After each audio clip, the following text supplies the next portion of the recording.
be able to address some of the very specific technical terms in your papers, interesting though they were. But I just have 36 years in the postal industry, so a little bit of interest. My degrees when they were, years ago, were philosophy and management, and that being human resource management, so slightly different. So, what's my background? Well, it was 22 years in Royal Mail, in all sorts of things, operations, strategy, and other things, consultancy. And then just more recently, editing and bringing together. And I say that because there's some relevance to some of the topics in some of the books that I've been pulling together, which had the same reason for doing them, is to stimulate thinking, serious thinking about the industry, with a wide reach of people to access them. So that's the futures in the post and reinventing the post. So you can see where I fit in on that. So just a few comments, just a slide each on each of the things from my perspective. Lots of positives, obviously, about the idea of the sharing economy and the immediacy and ease of use of it, and the app generation, so-called. The reference in the book 2 years ago, we had a couple of articles about the sharing economy, one from OIG and one about the crowdsourcing that DHL were. Then it was very innovative and exciting, and that's only 2 years ago that they were doing it. My latest book, which will be out soon, quite a lot of people talking about leveraging the Internet of Things, so taking that probably the next stage. So key attributes, obviously, of the sharing economy model that was looked at: user ratings of service, of course, Shuttle and other things like that have really demonstrated how everybody likes the real-time and user ratings. But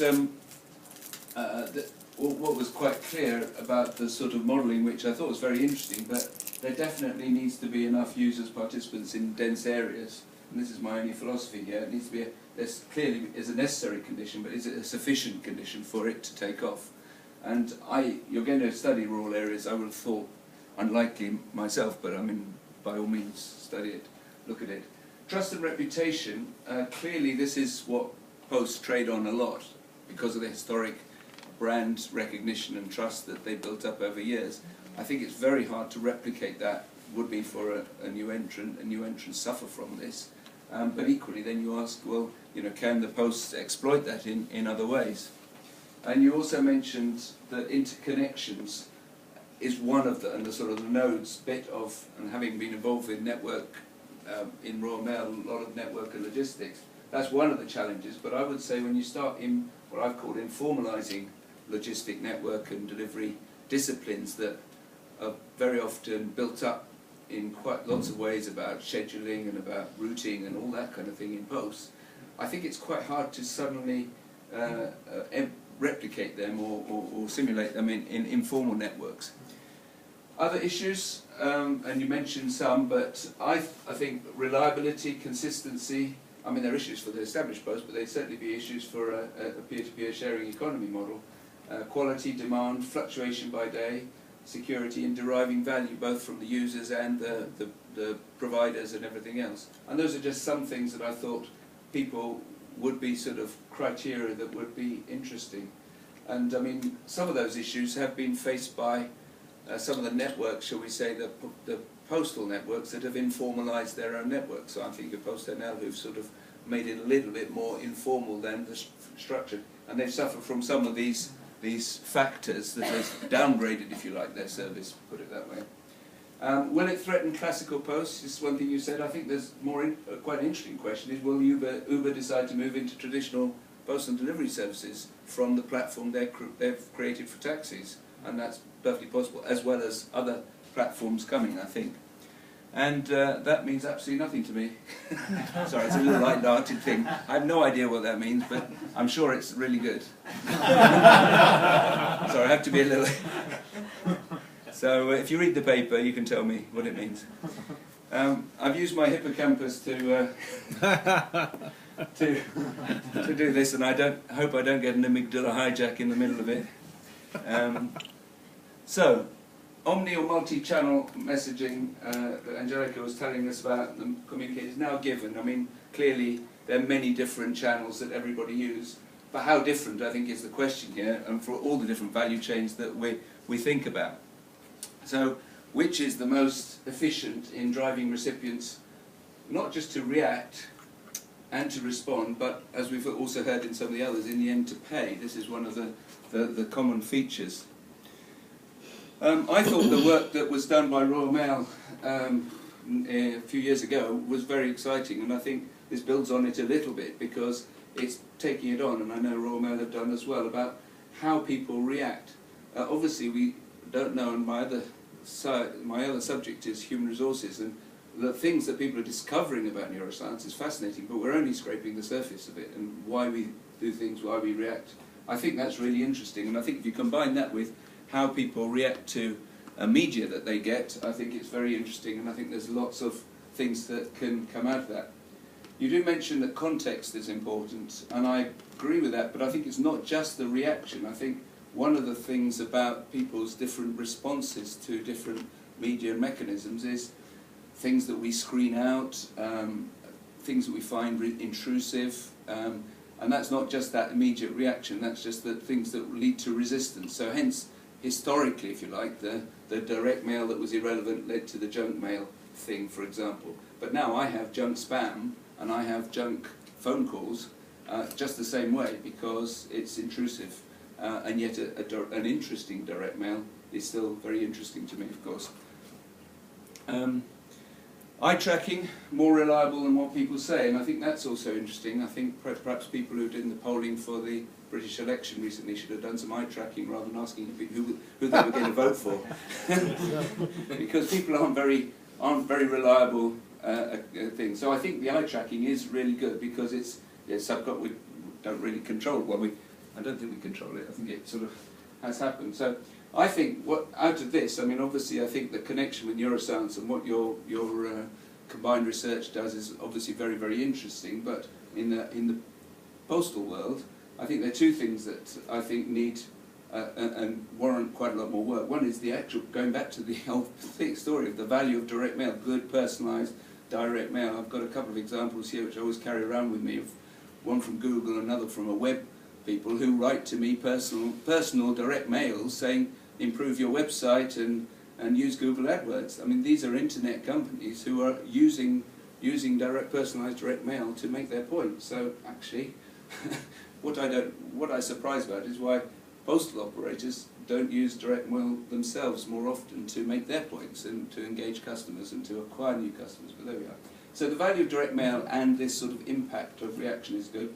And of course the durable side of print media versus digital media, and the whole two sides lobby type thing about paper. Because I'm a complete convert from the old days when paper was a disaster for the environment, and now paper is a good thing. And I think that's that's another side of this story, that we should actually be restoring paper, if you like, as being environmental, recyclable, and not doing as much damage as all the server farms and all the power sources and non-renewable energy. And that's maybe another completely different debate, but I think it's still quite relevant to the postal industry, and I think there's quite a lot of myths still around.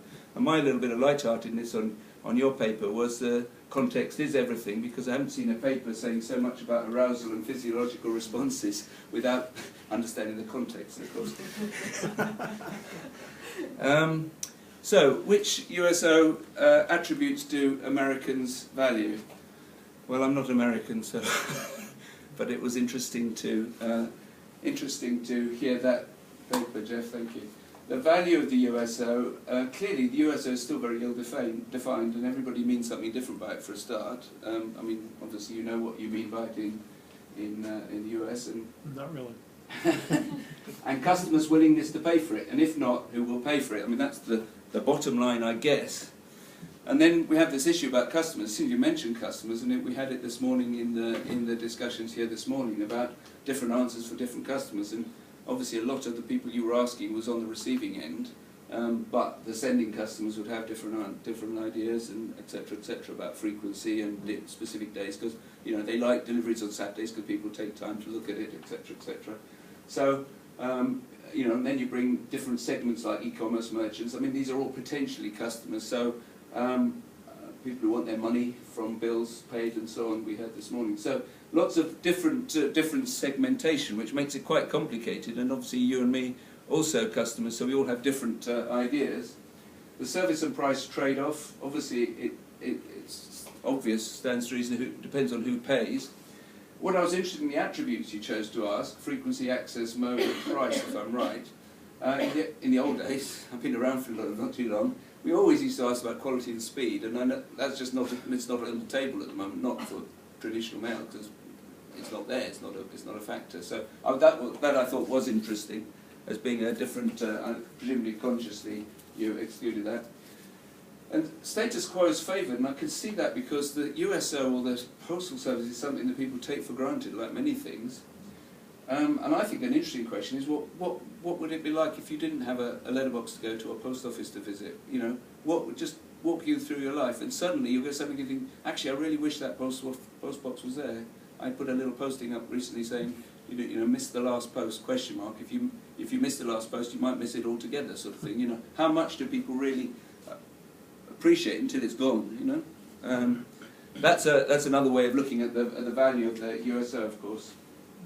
Cost is a critical factor, willingness to pay, and again back to the Saturday delivery. If, like in our case in Royal Mail, if I've got an Amazon thing that I'm waiting for, then obviously to get it on a Saturday is sometimes quite nice to rather wait through the weekend. So it really depends what is riding on it.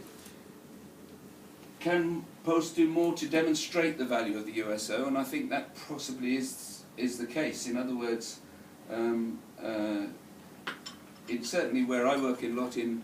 I mean, a lot of this conference focuses on Western Europe and America, but where I work in developing countries like Africa and Asia, the value of what the Post does in rural areas, in communities, financial inclusion, social inclusion, everything else, is much more than what it does purely in what we talk about with letters and sometimes parcels and everything else. So the value of physical presence and reach around the country is clearly demonstrable in those cases, but maybe we should think more about it here. And of course, one of the things that keeps coming around in my books, is certainly in what are my observations as I go around the industry, is that now a lot of posts are coming from the other end. They're not thinking actually about maintaining the USO. They're saying, with this universal presence that we've got, you know, with this fact that we're everywhere, how can we leverage this reach and coverage, and what else can we do to serve our communities? So that was just my thoughts, and I just think these are quite important events, important opportunities to throw around ideas and to think about how we can all reinvent the Post, because that's what it is. It's forward-looking, it's changing our thinking about it, and that's part of what we do here. Thank you very much. Thank you very much, Derek, for those thoughts.